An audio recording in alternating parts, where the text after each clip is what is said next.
Salut à tous, on se retrouve pour l'épisode 2775 du Zap Image. On commence aujourd'hui en ce samedi 20 janvier avec des anniversaires.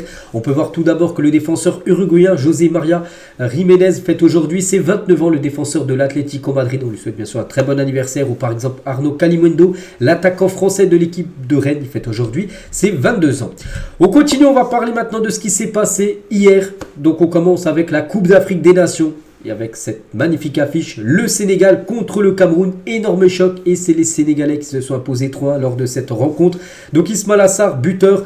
Habib Diallo, ancien attaquant de Strasbourg, également buteur. Et Sadio Mané à la 95e minute de jeu. Donc Castelletto a été buteur côté camerounais. Mais là, on retient surtout la victoire du Sénégal qui avait déjà gagné 3-0 au match, le premier match. Il gagne 3-1 le deuxième match. Ils ont déjà marqué 6 buts en 2 rencontres. La sélection sénégalaise, c'est actuellement la meilleure attaque de cette Coupe d'Afrique des Nations. Donc les statistiques de la partie. Donc la possession, bon ça se joue à rien, c'est juste un petit peu plus côté camerounais. Donc les tirs les gars, c'est exactement pareil, 6 tirs pour les deux équipes. Donc voilà, ça aurait pu tourner en faveur du Cameroun, ça a tourné en faveur du Sénégal. Donc le Sénégal les gars, 6 tirs, 3 tirs cadrés, 3 buts. Aucun arrêt d'André Onana. La même chose les gars côté camerounais. Un tir cadré, un but. En gros les deux gardiens n'ont fait aucun arrêt hier. Donc du coup ça fait ce score final 3-1 et c'est le Sénégal qui a été plus efficace que le Cameroun. Et indomptable Sénégal. Voilà, donc avec cette victoire, c'est officiel, on peut dire, le Sénégal se qualifie pour les huitièmes de finale de la Coupe d'Afrique des Nations. Voilà, ils atteignent les matchs élimination directe. Leur objectif, bien sûr, c'est de conserver ce titre de champion d'Afrique qu'ils avaient remporté il y a déjà 2 ans. Et le Sénégal a mis fin à la série du Cameroun qui n'avait plus perdu en phase de groupe de la CAN depuis 2015. Là, ça faisait 9 ans qu'il n'y a pas eu une défaite pour le Cameroun. En phase de poule, je vous parle d'une CAN. Et là, c'est fini. Vu que le Sénégal s'est imposé hier 3-1. On va parler de Ismaïla Sarr parce qu'il nous a fait un gros match, le joueur marseillais. Donc un but et une passe décisive lors de cette rencontre. Donc décisive sur 2 des 3 buts inscrits par sa sélection. Et logiquement, c'est lui qui a reçu le prix MVP, donc le prix en gros du meilleur joueur de la rencontre. Et c'est vrai que cette sélection sénégalaise, donc elle est complète de partout. Il y a un bon gardien, très bonne défense, bon milieu, bon attaquant. C'est vrai qu'au milieu de terrain, les gars, avec le milieu Lamine Camara, il y a un joueur qui est né en 2004, Pape Gueye en 1999 et Pape Matar Sarr né en 2002. Donc c'est quand même très très fort cette sélection sénégalaise. Sur toutes les lignes, je dis, sont très très complets. Du côté du Cameroun, donc là c'est une grosse défaite. Enfin, c'est pas non plus, il n'y a pas eu 6-0, mais ça reste une défaite. Et c'est pas du tout bon pour eux, pour se qualifier pour les huitièmes. Rigobert Song, le sélectionneur du Cameroun, il a dit: nous avons un groupe jeune, il faut reconnaître que ce n'est plus ce que c'était. En parlant de la sélection, qu'il y a 10 ans, c'est que le Cameroun faisait peur, que maintenant, peut-être elle fait plus peur cette sélection. C'est vrai que là, ils sont au bord déjà de l'élimination dès les phases de poule. Ce serait bien sûr une catastrophe pour eux. Et il admet que le Sénégal a été bien meilleur. J'en assume les responsabilités. Voilà ce qu'il a pu dire à la fin du match. Le sélectionneur camerounais. Et d'après vous, Rigobert Song a-t-il fait une erreur en titularisant André Onana? On se souvient qu'Onana déjà n'avait pas gaulé le premier match parce que la veille, il avait gaulé un match avec Manchester United. Donc du coup, ça a été le deuxième gardien qui avait gaulé le premier match. Et il a gaulé hier, je l'ai dit, Sénégal, les gars, c'est 3 tirs cadrés, 3 buts, il y a eu 0 arrêt d'André Onana. C'est vrai qu'il n'est plus aussi impérial qu'il y a quelques années, le gardien de Manchester United. C'est vrai, on sait du côté de John Manchester, des fois il peut faire un gros match, mais souvent les gars il fait des boulettes, tout ça. Et hier il n'a pas été bon, avec aucun arrêt à son actif. Et si le Cameroun ne gagne pas face à la Gambie lors de la 3e journée, donc les Lions indomptables seront déjà éliminés dès la phase de poule, parce que là ils sont, ils sont proches de l'élimination, c'est fou. Donc on va juste parler de l'autre rencontre dans le même groupe pour vous montrer après le classement. Donc c'était la Guinée contre la Gambie et c'est la Guinée qui s'est imposée. Petite victoire, peu importe, 1-0, 8-0, c'est pareil, ça donne 3 points. Au classement, c'est Camara l'unique buteur du match. On peut voir les stats, dominé bien sûr par l'équipe guinéenne. 16 tirs, 6 tirs cadrés pour un but marqué. La Gambie, c'est 0 tir cadré dans la rencontre. Et unique buteur du match, donc Agibou Camara est élu homme du match face à la Gambie. Donc on le félicite bien évidemment. Et voilà, maintenant on va parler de ce classement. Donc le Sénégal, ils sont qualifiés. Après on ne sait toujours pas s'ils seront premier ou deuxième, mais bon, un match nul suffit pour le Sénégal de finir à la première position. Et après, regardez, les gars, Cameroun, 3e, 1 point. Il ne reste plus qu'une journée, donc il ne reste plus que 3 points à distribuer. Donc la Guinée jouera contre le Sénégal, le Cameroun contre la Gambie. Donc par exemple, si la Guinée fait juste match nul contre le Sénégal, même si le Cameroun gagne contre la Gambie, ça sera fini pour le Cameroun. Donc en gros, ils n'ont plus leur destin entre leurs mains. Il faut qu'ils gagnent et il faut qu'ils espèrent en gros une victoire du Sénégal contre la Guinée pour qu'ils finissent 2e. Vous avez vu, ça sent mal embarqué, on peut dire, pour cette équipe du Cameroun. Pas impossible, mais mal embarqué. Donc la prochaine journée, donc la 3e journée, les gars, Ça sera mardi à 18h. Les deux matchs auront lieu en même temps. J'ai dit Gambie-Cameroun et Guinée contre le Sénégal. On va parler, il y avait également un autre match hier. Donc c'est le Cap-Vert qui jouait contre la Mozambique et ils se sont imposés 3-0. Le Cap-Vert, ils avaient déjà gagné lors du premier match 2-1 du côté, enfin contre le Ghana, parce que c'est en Côte d'Ivoire bien sûr, cette compétition. Et là 3-0, ils sont quand même impressionnants. Donc les trois buteurs, Bébé, Mendes et Pina. On parlera tout à l'heure de Bébé, il nous a marqué un magnifique but. Bref, donc tout d'abord les statistiques, 11 tirs, 5 tirs cadrés, 3 buts inscrits par cette équipe du Cap-Vert, ultra efficace. Et le Cap-Vert en 8e de finale, 2 matchs, 2 victoires. Ils ont déjà leur ticket, ils sont en plus sûrs de finir à la première position dans un groupe quand même composé. Il y a quand même l'Égypte et le Ghana. Donc eux, on leur disait, ouais, ils vont peut-être finir 3e, 4e. Ils vont finir premier, sûr. Et même à un match, même s'ils perdent le dernier match, ils seront sûrs de finir premier. C'est quand même exceptionnel pour eux. Donc voilà leurs deux matchs, Ghana 2-1 et Mozambique 3-0. Donc leur prochain match, ça sera contre l'Égypte. Donc là, ça sera sans pression. Il pourra même faire tourner le sélectionneur parce qu'ils seront sûrs de terminer premier. Donc premier qualifié en 8e, premier du groupe assurément même de jouer le dernier match et devant le Ghana et l'Égypte parmi une de ces deux grosses équipes là. Une échouera dès les phases de poule tout simplement, peut-être même les deux parce que la Mozambique peut potentiellement finir deuxième et voilà. Pour revenir sur Bébé, j'ai dit qu'il a marqué un magnifique but. Regardez, en gros c'est un coup franc mais direct, regardez où il est, donc là il est à peu près, je sais pas, 40 mètres des cages du gardien de Mozambique, c'est parti en pleine lucarne, il nous a marqué un but magnifique, ce joueur qui a été formé à l'époque du côté de Manchester United. Et le classement, donc Cap-Vert 6 points, donc l'Égypte 2 points, le Ghana 1 point, la Mozambique 1 point, donc prochain match Cap-Vert Égypte, donc en gros l'Égypte doit absolument s'imposer. S'ils s'imposent l'Égypte, ils seront sûrs d'être qualifiés, bon ils seront deuxième mais ils seront qualifiés, c'est bien ça le plus important. Donc pour le Ghana qui joue contre la Mozambique, donc les deux en gros vont vouloir gagner et espérer que le Cap-Vert accroche l'Égypte, vous avez compris. Donc voilà, concernant ce classement de ce groupe B. Et en parlant de l'Égypte, le meilleur joueur bien sûr c'est Salah. Et j'en ai parlé il y a quelques jours lors du premier match, il s'est blessé et officiel, Mohamed Salah sera forfait pour les 2 prochains matchs de l'Égypte. Si qualification en 8e il y a, l'international égyptien souffre d'une élongation aux ischio-jambiers. En gros c'est une pointe, souvent je vois cette blessure les gars, c'est derrière la cuisse, une pointe en gros, tu sens quelque chose qui t'a lâché. Donc en gros les 2 prochains matchs, donc là déjà le match contre le Cap-Vert, match hyper important, il sera pas là. Et s'il y a qualification, parce que s'il gagne, je dis ils étaient qualifiés, pour le 8e il ne devrait pas être là. S'il y a qualif pour l'écart, voilà bien sûr à chaque fois si, là il pourrait être présent, Mohamed Salah. Donc on lui souhaite bien sûr un bon rétablissement, c'est comme un gros coup dur bien sûr pour l'Égypte parce que c'est quand même le meilleur joueur de cette sélection. Et Salah, tiens regardez par rapport à son dernier match quand il a été blessé. Donc là, c'est le quator, on va dire, en attaque du côté de l'Égypte, avec Mostafa Mohamed, qui avait été buteur, l'attaquant nantais, mais on peut voir que Salah, c'est le seul qui a eu la note en orange, c'est-à-dire un match moyen de la part du joueur égyptien.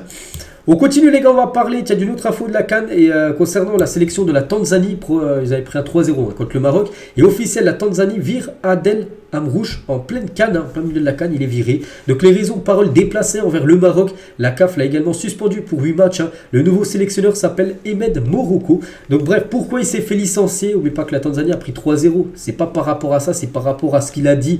Par rapport au Maroc, ils avaient perdu 3-0. Donc il avait affirmé en conférence de presse que le Maroc avait une grosse influence au sein de la CAF.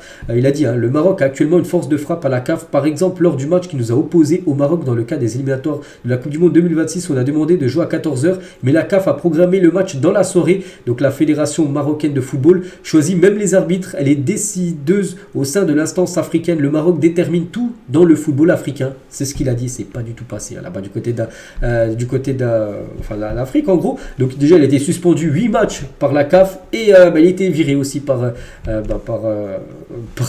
la Tanzanie en gros. Donc voilà, nouveau coach en plus s'appelle Ahmed Morocco, ça me fait penser à Maroc.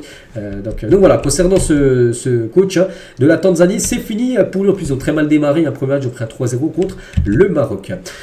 On continue le programme aujourd'hui, bien sûr, avec la CAN. Il y a du football. Algérie, Burkina Faso. Les Algériens qui avaient concédé le match nul lors du premier match contre l'Angola. Là, il faut prendre des points. C'est Burkina Faso qui s'est imposé lors du premier match. Je crois qu'ils avaient marqué un but en toute fin de match grâce à Traoré. Donc voilà, c'est à 15h, 18h, Mauritanie contre le Angola. Et ce soir, 21h, belle affiche. Tunisie-Mali, je crois que cette affiche, elle est souvent. Chaque CAN, en gros, ils sont à chaque fois dans la même poule, ces deux-là. Donc voilà, le programme du jour. Désolé. On continue les gars, on va parler de la Coupe d'Asie parce que ça a lieu en même temps que la CAN. L'Irak contre le Japon, et là c'est quand même la grosse sensation. Le Japon, équipe ultra favorite, s'est incliné 2-1. Donc Hussein a été double buteur côté irakien contre Endo, le joueur de Liverpool. Il a marqué un but à la 93e minute de jeu, sinon ça aurait fait 2-0 pour l'Irak. Donc le Japon a quand même dominé à plus de 73% de possession de balle. Là on va 27 mon doigt, mais de l'autre côté 73, 15 tirs, 2 tirs cadrés, un but pour le Japon. Donc voilà, l'Irak plutôt efficace, 3 tirs cadrés, 2 buts. Et du coup l'Irak prend une belle option pour se qualifier pour les huitièmes de finale, et le Japon surtout avec cette défaite, donc ils mettent fin à une série de 11 victoires de suite. Regardez tous les matchs. Il y a par exemple le Pérou, il y avait l'Allemagne, ils ont gagné 4-1, la Turquie, Canada, Tunisie, je sais pas, voilà, plein d'autres équipes. Et voilà, première défaite pour eux depuis 11 rencontres d'affilée, vous avez gagné. Donc coup d'arrêt, on va dire, pour cette équipe japonaise. Donc félicitations à cette équipe irakienne. Quelques photos, parce que c'est un exploit monumental. Ça fait penser un petit peu quand l'Arabie Saoudite avait gagné contre l'Argentine lors de la dernière Coupe du Monde. C'est un énorme coup réalisé par cette sélection de l'Irak. Puis il y avait beaucoup de supporters irakiens dans les tribunes. N'oubliez pas que cette Coupe d'Asie se déroule actuellement du côté du Qatar. Ils ont pu faire célébrer simplement que leurs nombreux supporters qui étaient présents. Donc félicitations bien sûr à cette équipe, et gros coup dur bien sûr pour le Japon. Et le Japon sera opposé à l'Indonésie mercredi prochain. Donc là il faudra gagner pour le Japon, parce qu'attention, ils ont gagné le premier match 4-2 contre le Vietnam. Donc ils ont perdu le deuxième, là il faut gagner. Ils n'ont pas le choix. Mercredi contre l'Indonésie, en parlant de l'Indonésie, c'est imposé 1-0 contre le Vietnam, leur futur adversaire. Au Japon, on peut voir les statistiques du match, on peut voir le classement. Pour l'instant c'est l'Irak en tête, 6 points sur 6 qualifié, je crois. L'Irak non pas encore, puisque les deux équipes ont 3 points, mais bon. Normalement ça va le faire, surtout que l'Irak affronte le Vietnam qui a perdu ses 2 matchs, et le Japon les gars contre l'Indonésie, il va falloir gagner. Après à noter les gars que c'est les 2 premiers qui se qualifient et le 3e, il y a un classement des meilleurs 3e. Donc voilà, il y a des chances aussi que le Japon, même s'ils finissent 3e, soit qualifié, on va dire, pour la suite de cette Coupe d'Asie. Il y a aussi les autres rencontres, Hong Kong contre l'Iran, et c'est l'Iran qui s'est imposé 1-0, donc ils ont dominé le match. Et l'Iran, avec cette victoire, c'est officiel, ils sont qualifiés pour les 8e de finale. Le programme aujourd'hui: la Corée du Sud de Kang In-lee, qui avait commencé à une victoire 3 lors du premier match avec un doublé du joueur parisien. Il joue aujourd'hui à 12h30 contre la Jordanie, et le Bahreïn contre la Malaisie, c'est à 15h30. Voilà le programme aujourd'hui du côté de la Coupe d'Asie. On revient en France, on va parler de la Coupe de France, et on va parler de Lyon qui jouait hier soir du côté de Bergerac-Périgord, et Lyon passe un tour et se qualifie pour les 8e de finale. C'est un 16e de finale, victoire 2-1 pour les Lyonnais. Donc Fofana, un nouvel recrue, a été buteur, ensuite égalisation de Escarpit, genre de Bergerac, puis après Maxence Cacré à 78e minute a permis tout simplement à Lyon de prendre, pas de prendre les 3 points, mais de se qualifier bien sûr. À noter que Bergerac, les gars, ils ont pris un rouge. J'ai vu la faute très limite à l'arbitre, les gars. Je pense qu'il y en a beaucoup qui n'auraient pas mis carton rouge. Bon, voilà, c'est dommage pour eux. Et du coup, qualification pour l'Olympique Lyonnais, ça peut être un objectif bien sûr pour Lyon d'aller chercher ce titre, parce qu'en championnat, ils sont loin. N'oubliez pas que le vainqueur de la Coupe de France est qualifié pour l'Europa League. On a pu voir Toulouse la dernière, qualifié. Ils ont gagné la Coupe de France, et là ils jouent l'Europa League. C'est pour ça que Lyon, les gars, ils se disent, s'ils veulent jouer une compétition européenne, gagner cette Coupe de France doit être un objectif. Et Lyon évite le coup de froid, bien sûr, vu qu'il faisait très froid. Je crois qu'il y avait -6 au ressenti hier sur la pelouse de Bergerac. Et le crack Malik Fofana, j'avais parlé il y a quelques jours, qui venait d'être transféré. Premier match déjà directement titulaire, premier but pour lui. Parfait, tout simplement, pour cette pépite belge. Et Lyon a laissé la recette du 16e de finale de Coupe de France à Bergerac. Ça se fait de temps en temps, c'est pas obligé que ça se fasse, mais là Lyon a laissé la recette, cette équipe amateur, c'est l'équipe de National 2, cette équipe de Bergerac. Et juste on va parler de 2 joueurs qui ont été intéressants hier. Déjà le buteur côté Bergerac, donc à 25 ans, ce joueur qui s'appelle Romain Escarpit vient d'égaliser pour Bergerac face à Lyon. Donc il a été formé à Lyon et non conservé dans le centre de formation lyonnais, parce que il n'arrivait pas à s'imposer, on peut dire. Hier il a marqué. À noter que ce joueur c'est le meilleur buteur de National 2, donc pas mal bien sûr pour ce jeune joueur. Et aussi ce joueur, les gars, le capitaine de Bergerac, Victor Elissade, donc c'est un joueur né en 1992, il a 32 ans, il est en train de faire un gros boulot au milieu de terrain. En face il y a Cacré Tolisso, donc des joueurs professionnels, donc lui l'amateur, mais il a fait vraiment aussi une belle partie. Donc félicitations, bon parcours à Bergerac, et maintenant on leur souhaite bonne chance bien sûr en National 2. Le programme aujourd'hui des 16e de finale de Coupe de France sur la journée de samedi. Donc Nantes-Laval qui devait se jouer à 14h30. N'oubliez pas que le match a été décalé à 17h30. Tous les matchs ont lieu à 17h30, à part le match Orléans-PSG qui se joue ce soir à 20h45. Par exemple, grosse équipe française, Monaco ira défier l'équipe de Rodez. L'équipe de Brest, un 3e de Ligue 1, ira défier l'équipe de Trélissac cet après-midi à 17h30. Ou par exemple, il y a Bordeaux-Nice, une belle affiche à 17h30. À noter que les supporters niçois sont interdits de déplacement du côté de Bordeaux. Et le match Feyenoord contre Montpellier est reporté une date ultérieure à cause de la neige. Il y avait trop de neige sur le terrain de l'équipe amateur. On continue, on va parler aussi de la Super Coupe italienne. L'Inter contre la Lazio, c'était la deuxième demi-finale et c'est l'Inter qui s'est imposé 3-0. Marcus Thuram, Çalhanoğlu et Fratesi ont été les 3 buteurs côté Inter Milan. Donc un match à sens unique, 61% de possession de balle, 23 tirs, 7 tirs cadrés, 3 buts. La Lazio, les gars, ils ont fait 5 tirs. 0 tir cadré, c'est comme inquiétant pour la Lazio qui va affronter le Bayern Munich là, dans 3 semaines en Ligue des Champions. Ils n'ont pas vu le jour contre l'Inter. Le Bayern pour moi est supérieur à l'Inter. Attention, il pourrait bien sûr prendre une correction. Bref, on verra.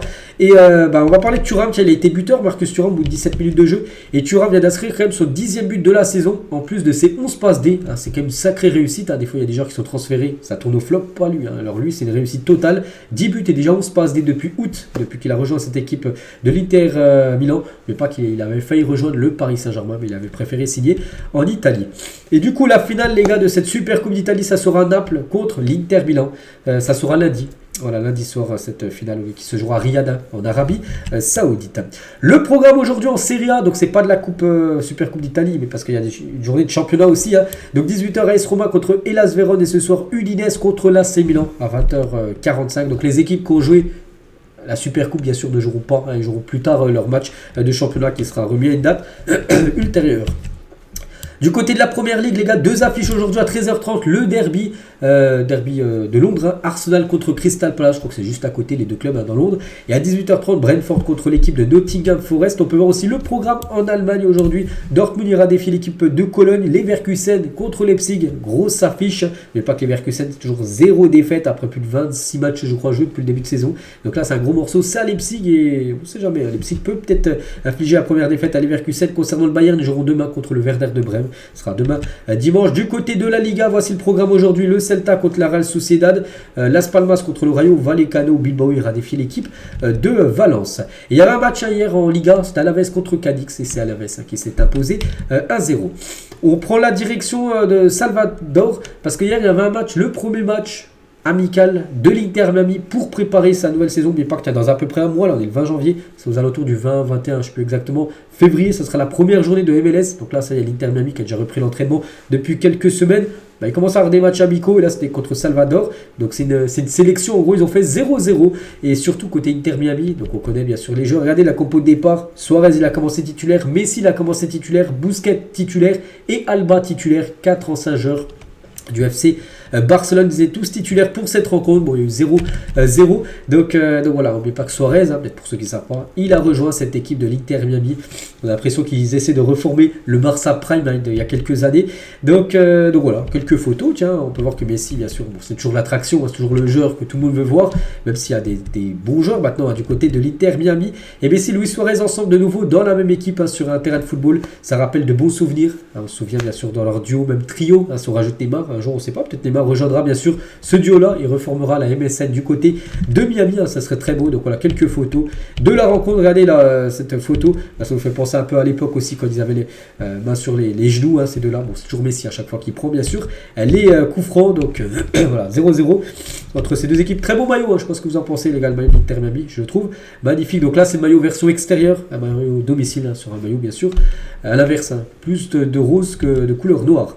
Et Messi fait toujours râler, on va dire, rater les défenseurs à 36 ans. Il a encore fait pas mal de trucs. Regardez, il y a au moins 3 joueurs autour de lui, les gars. Enfin, 2 joueurs. Il a encore passé à Léo Messi, bien sûr, comme d'habitude. Donc, c'était son premier match depuis quand même pas mal de temps. Depuis, je crois, le mois de novembre qu'il n'avait pas joué.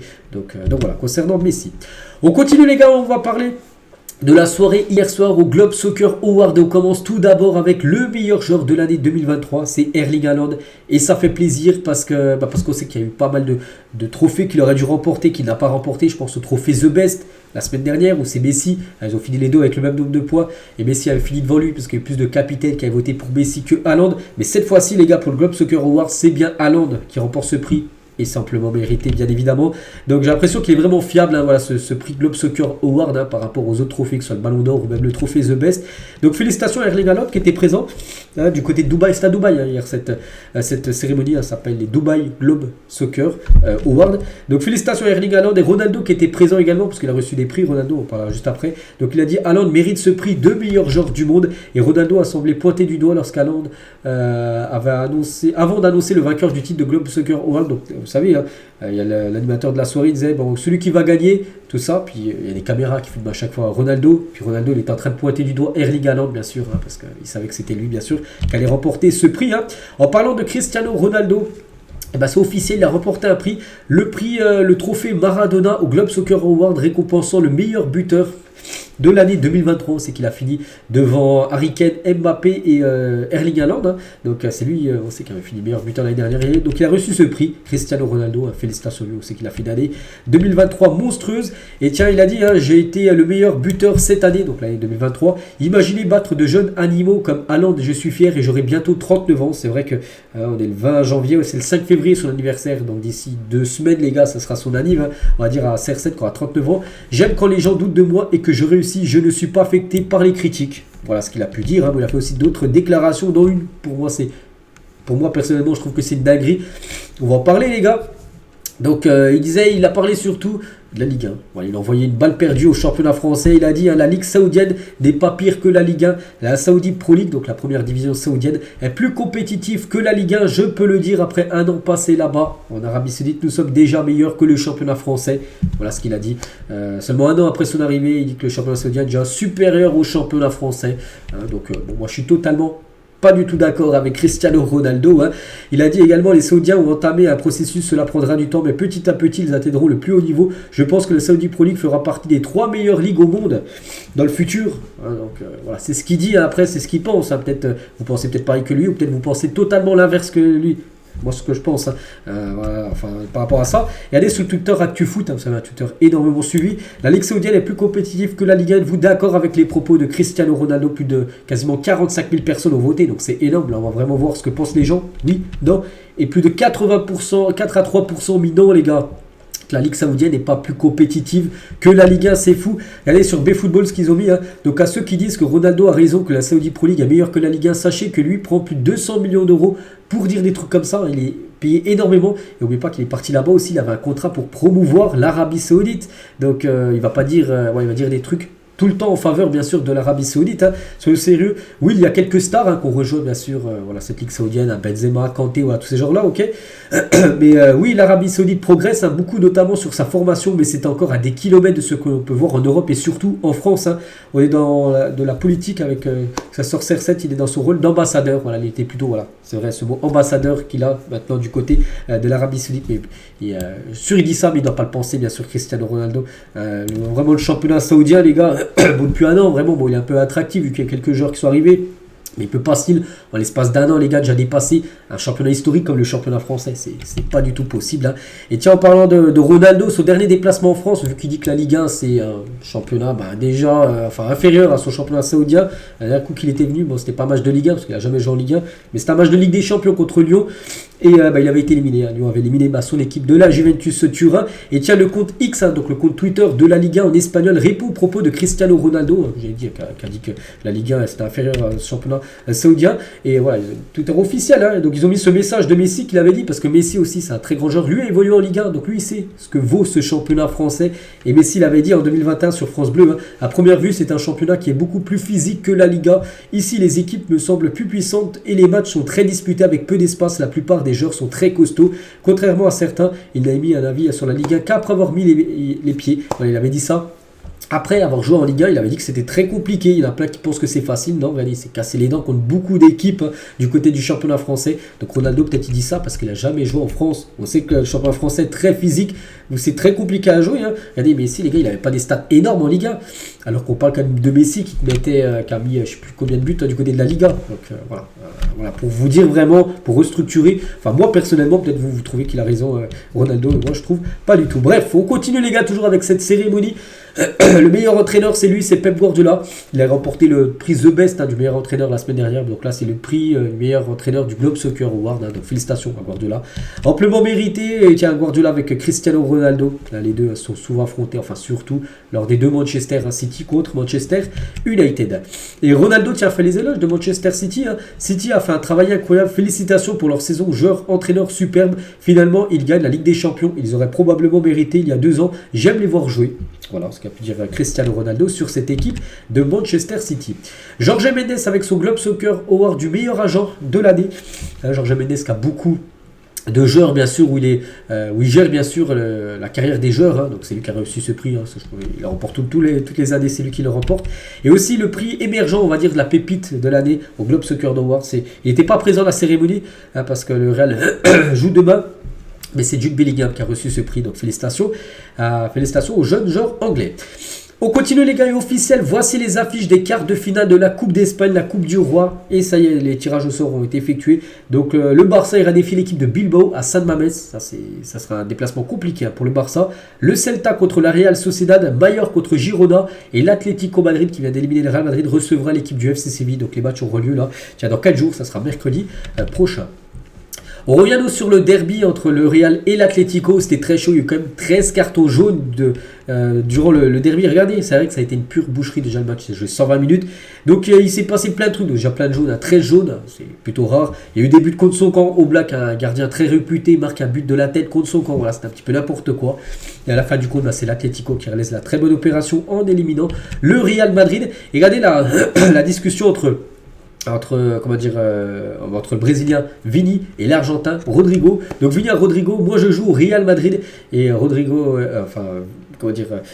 de Paul, ouais, il lui a dit moi j'ai gagné la Coupe du Monde et toi non. Donc voilà, gros pic qu'il lui a envoyé lors de la rencontre, bien sûr, hein, entre ces deux là. On n'oublie pas que voilà, le Brésil Argentine, bien sûr, hein, on sait qu'il y a une énorme rivalité. Toujours sur ce match, un petit rappel aussi que le Real a perdu 2 matchs cette saison, les 2 contre l'Atlético, là le 18 janvier et le 24 septembre dernier. Ça avait été une défaite 3-1. N'oubliez pas que le 4 février prochain, de nouveau ils s'affrontent, hein. Cette fois-ci ça sera au stade du Real Madrid pour le match retour de Liga. Et le Real Madrid n'avait perdu qu'un seul match, hein, cette saison, toute compétition confondue avant son élimination. Donc et sa séquence, ils étaient sur 21 matchs d'affilée sans perdre, c'est leur plus longue séquence depuis 2017 en faisant plus de 21 matchs sans défaite. Et c'est l'Atlético, hein, qui les a battus là lors des 2 dernières fois. Et ce qui est fou les gars, c'est que les 2 fois où le Real Madrid a perdu cette saison, à chaque fois ce joueur a commencé sur le banc. Pourtant il était apte à jouer. Ancelotti a fait des choix, il a préféré mettre Modric et Camavinga titulaires. Bah voilà, quand Tchouaméni n'est pas titulaire, le Real Madrid ne s'est pas imposé en gros. 2 fois ils ont perdu quand il a commencé sur le banc. Et tiens, on va parler de l'Atlético. N'oubliez pas que c'est l'équipe qui est montée en Ligue 1 en première division en 2002, parce qu'avant ils évoluaient en division 2, division 3, hein. Bref, donc ils ont terminé 12, 7, 11, 10, 7, 4, 4, 9 et 7e lors des années quand ils sont montés, bien sûr, en Liga, jusqu'à quand Diego Simeone rejoint le club en décembre 2011. Et après, regardez leur classement à chaque fois, hein, depuis 2012, donc 3e, 1er, 3, 2, 2, 3, 1er, 3e, alors qu'avant ils finissaient 12, 7, 11, 10. Et quand il est arrivé, on peut voir qu'à chaque fois c'est sur le podium. Jamais ils ont terminé en dessous de la 3e place, l'équipe de l'Atlético, depuis que ce coach-là entraîne bien sûr cette équipe des Colchoneros. Hein. C'est pour ça qu'il est, je pense, depuis plus de 10 ans bien sûr au poste d'entraîneur de cette équipe. On va parler de ce joueur Jordan Anderson. On sait qu'il a été transféré du côté de l'Ajax Amsterdam. Et en 24 heures, le maillot de l'Ajax de Jordan Anderson est le flocage le plus vendu dans l'histoire du club. C'est fou. Seul le maillot édition Bob Marley sorti en 2021 cumule encore plus de ventes que celui du milieu anglais. C'est fou les gars. Ça se vend comme des petits pains, le flocage Anderson numéro 6 du côté de l'Ajax. Donc voilà, c'est une grande réussite pour l'instant marketing. Hein. Après on verra sportif si ça va le faire ou non. Mais voilà, pour l'instant ça se passe plutôt bien, on va dire, son arrivée. On va parler de Al Nassr. L'équipe de Ronaldo est ouverte à un prêt de Seko Fofana pour inclure David Ospina dans son effectif face au quota de joueurs étrangers. Al Ettifaq a un accord avec le club du milieu ivoirien, mais ce sera au genre de choisir. Des équipes européennes sont sur le dossier parce qu'en gros l'équipe de Al Nassr aimerait mettre dans l'effectif David Ospina, c'est un gardien, mais en gros il y a des quotas de joueurs, je crois, je sais plus, ça doit être peut-être 10 joueurs maximum étrangers qui peuvent être dans l'équipe, et là ils sont déjà au maximum. Donc en gros, c'est vu que c'est un joueur colombien Ospina, c'est-à-dire qu'il devrait enlever un autre joueur étranger, c'est-à-dire que Seko Fofana devrait soit prêter, enfin certainement être prêté. Et on peut voir que Al Ettifaq par exemple est intéressé, tiens, l'équipe où jouait par exemple Jordan Anderson. Le Stade Rennais à la recherche d'un attaquant visage Mosquine, donc cependant Mosquine privilégie l'Atlético Madrid. Voilà pour une arrivée sur ce mercato hivernal. Officiel, Ivan Perisic, à 34 ans, est prêté à Hajduk Split jusqu'à la fin de la saison, 17 ans après les 2 retours dans son club d'enfance. Cette légende croate, bien sûr. Perisic, ancien joueur de Tottenham, ancien joueur de l'Inter Milan, mais pas qu'il a été buteur en finale de Coupe du Monde contre l'équipe de France. Quand il y a eu 4-2 en 2018, il avait marqué à côté croate. Donc voilà, il va finir, parce que là on pense que c'est son dernier club, dans son club où il a commencé en gros sa carrière de footballeur magnifique. Passation de pouvoir au Betis Séville, au club depuis cette saison, Andrés Guadardo, qui était le capitaine du Betis Séville. Donc ce joueur mexicain, en gros, là, il quitte à l'équipe du Betis pour retourner dans le championnat du Mexique. Et du coup, il donne son brassard de capitaine à Nabil Fekir, parce que c'est officiel. Fekir, maintenant, c'est le nouveau capitaine numéro 1 de l'équipe du Betis Séville. Donc c'est mérité parce que c'est Fekir, les gars, il est très très beau. Et n'oubliez pas qu'il y a le Betis, demain ils joueront contre le FC Barcelone, et peut-être avec le brassard de capitaine pour Nabil Fekir. Le Bayern Munich cible Trippier. Newcastle ne serait pas contre sa vente. On sait que le Bayern cherche un défenseur gros. Ils ont pensé à Jonathan Klaus, ils ont pensé à Sacha Boey, ils ont pensé à Nordi Mukele, c'est leur priorité. Et pour l'instant, ça n'avance pas sur ces trois dossiers-là. Ils pensent tout simplement à Kieran Trippier. Et Newcastle ne serait pas contre de lâcher son défenseur droit. Regardez la Totti, en gros elle est sortie hier soir, c'est les meilleurs joueurs, vous savez, sur le jeu FIFA, les cartes boostées, mais là vraiment des cartes ultra boostées. Donc Alisson est le gardien, donc le Théo Hernandez, Van Dijk, Ruben Diaz et Frimpong, la défense, défenseur droit plutôt. De Bruyne, Bellingham, Rodri milieu de terrain et devant Mbappé, Haaland et Léo Messi. Donc voilà cette équipe pour les hommes, donc magnifique équipe. On peut voir aussi la Totti version fille, donc avec des joueuses qui ont été très performantes comme Bonmati qui a tout gagné cette année, donc elle est dedans. Ou par exemple il y a Samantha Kerr, l'attaquante australienne de l'équipe de Chelsea avec une note de 96. Regardez-moi ces cartes, ces stats complètement folles. Voilà pour cette joueuse australienne. Zinedine Zidane, donc il était présent à la Fashion Week de Yamamoto, donc c'était à Paris. On peut voir la look de Zinedine Zidane. Et tiens, en parlant de Zizou, on va parler de son fils, Lucas Zidane rêve de jouer à l'Olympique de Marseille. Donc pour l'instant, c'est un titulaire indiscutable à Eibar en 2e division espagnole. Donc lui, c'est un gardien. Lucas Zidane, il y a 4 fils Zidane, donc ils sont tous pour l'instant footballeurs. Bon, pour l'instant, on les voit pas faire la même carrière que leur père. Mais lui, les gars, il rêve de jouer à Marseille. Il a dit, je ne connais pas trop le foot français. Ça fait 15 ou 16 ans que je joue en Espagne. J'ai été en sélection quand j'étais jeune. J'ai pu goûter à ça. J'aimerais bien un jour, pas forcément maintenant, mais plus tard, pourquoi pas jouer en France. Ça serait une belle expérience. J'ai déjà eu des touches en France, mais ce n'était pas fait. Marseille, c'est notre ville. C'est une fierté d'être Marseille. Lina Marseille, bien sûr. L'OM, c'est le meilleur club de France. Je serai supporter, quoi qu'il arrive dans la famille. On est tous supporters de l'OM. Oui, ça a été et c'est toujours un rêve de jouer à l'Olympique de Marseille. Donc voilà, il fait de l'appel du pied à Marseille pour aller signer là-bas. Lucas Zidane, bien sûr le fils de Zinedine Zidane. On finit avec lui. Donc voilà, n'oubliez pas que les deux avant étaient bien sûr du côté du Real Madrid. Donc voilà ce qu'il y a à dire. J'espère que ça vous a plu. Donc tout à l'heure, il y a l'After Zap Image et demain, les gars, on se retrouve bien sûr sur cette chaîne pour le prochain numéro. Je vous souhaite un très bon samedi et à plus tard.